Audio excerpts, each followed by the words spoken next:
சென்னையிலிருந்து வெளியிடங்களுக்கு செல்லும் சென்னை மாநகர பேருந்துகளில் கடந்த 5ஆம் தேதி முதல் 8ஆம் தேதி வரை 4 நாட்கள் கட்டணமின்றி பயணம் செய்யலாம் என்ற முதலமைச்சர் செல்வி ஜெயலலிதாவின் அறிவிப்பு பொதுமக்களுக்கு ஒரு வரப்பிரசாதமாக அமைந்திருந்ததாக பிரபல தமிழ் நாளிதழான தினமணி பாராட்டு தெரிவித்துள்ளது.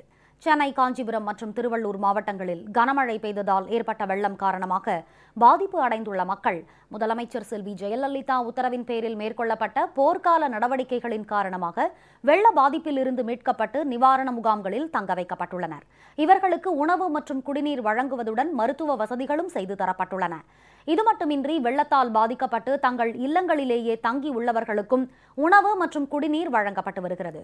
இந்நிலையில் பெருமழையால் பாதிக்கப்பட்ட சென்னை, காஞ்சிபுரம், திருவள்ளூர் மாவட்டங்களில் கடந்த 5ஆம் தேதி முதல் 8ஆம் தேதி வரை 4 நாட்களுக்கு சென்னை மாநகர போக்குவரத்து கழகத்தால் இயக்கப்படும் அனைத்து பேருந்துகளிலும் பயணம் செய்யும் மக்களிடமிருந்து கட்டணம் எதுவும் வசூலிக்கப்படக்கூடாது என முதலமைச்சர் செல்வி ஜெயலலிதா உத்தரவிட்டிருந்தார்.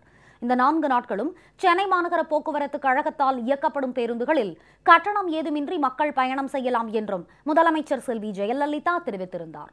இந்நிலையில் முதலமைச்சரின் இந்த அறிவிப்புக்கு பிரபல தமிழ் நாளிதழான தினமணி தனது தலையங்கத்தில் பாராட்டு தெரிவித்துள்ளது. சென்னையிலிருந்து வெளியிடங்களுக்கு செல்லும் சென்னை மாநகர பேருந்துகளில் இலவசமாக பயணிக்கலாம் என்கிற தமிழக முதலமைச்சர் ஜெயலலிதாவின் அறிவிப்பு பொதுமக்களுக்கு ஒரு வரப்பிரசாதமாக அமைந்தது.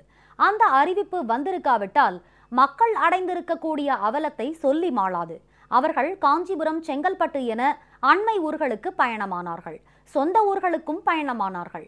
பொதுமக்களில் பலர் முதலமைச்சரின் இந்த சலுகையை பயன்படுத்தி தங்களுக்கு உடனடியாக தேவைப்படும் பணத்தை வெளியிடங்களுக்கு சென்று ஏடிஎம் இயந்திரங்களில் இருந்து பெற்றனர்.